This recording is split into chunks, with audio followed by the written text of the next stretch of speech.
Welcome to Hotline TV, everybody. I'm John Mercurio. We would like to welcome back to the show Hotline's on-call editor, Jennifer Skalka. Hi, John. So thanks for having me. Thanks for coming. Oh, my pleasure.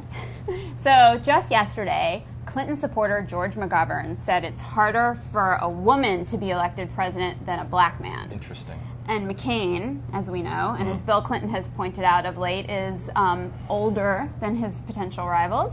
So, John, which one of these candidates would you say is carrying the heaviest baggage? You know, it's a really good question. It's the one I think we're looking at. We've got a recent CBS News poll that says that most people think that it is easier for a black man to be elected than for a woman. They're obviously attaching their sentiments in that poll, I think, to the specific candidates running, Obama and Clinton, who I think ultimately don't really reflect their race or their gender in the most stereotypical ways. I don't think most people view Barack Obama as sort of the typical African American, and I don't think most people view Hillary Clinton in the way that they might view a typical woman. So you're really looking at very, very complex, different questions. And frankly, I think McCain also really stands apart from what most people view most 72 or 73-year-olds as being. But on the Democratic side, I'm not going to be able to answer your question directly, but I will talk for a good 2 to 3 minutes. A full 3 minutes, that's great. But I do think on the Democratic side, what we're seeing is that this race is increasingly being viewed and presented by the media as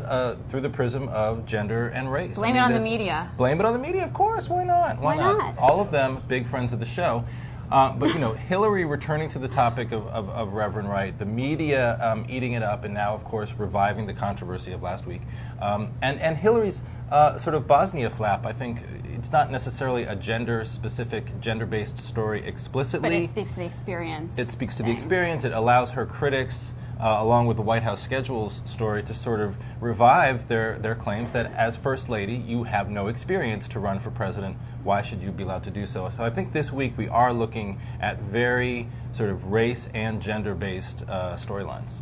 I agree, though I do think that they're quite more than just race and gender-oriented, and I would say that the McCain age issue doesn't, I actually see that as a plus for him, because he's the experience foil for both of them. He can say, I have seriously been around the block. I have, you know, I mean, the Iraq trip, he's really reinforcing his foreign policy experience with that. And so, I actually see it as an advantage. He's not going to, you know, put on a Speedo a la Paul Tsongas or anything. Probably not. But, That's you a know. good point. Thanks for the visual. Yeah.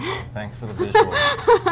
But I do think it helps him. Though clearly the Clintons think it's not an asset, because Bill Clinton has taken to mentioning that on the trail. I think there are a few dynamics that are really playing out that do help McCain, you know, sort of take advantage as much as he can of the age issue. First of all, the speeches that he's given against Obama, talking about how you can only really you know, be president, be a leader if you've had a lifetime of experience. But also sort of sitting there by himself over there with the Republican nomination, watching these two fight does create like sort of an adult and children sort of phenomenon. Yeah. But look, I mean, I think ultimately it does come down to, it's impossible. We know that Hillary's a woman. We know that Barack Obama is a black man. The age issue, I think, is really the biggest question mark out there, because you don't know what sort of behavioral things, or sort of how the media or how McCain himself will sort of behave over the next 220 days. Look at how the country and the media embraced Ronald Reagan.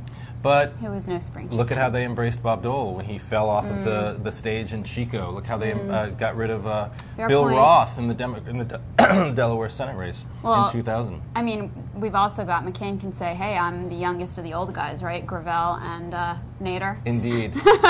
Gravel Paul, Libertarian ticket for 2008. That's all I'm saying. And on that note, that about wraps it up for today on Hotline TV. I'm John Mercurio. And I'm Jennifer Skalka. We'll see you next time on Hotline TV.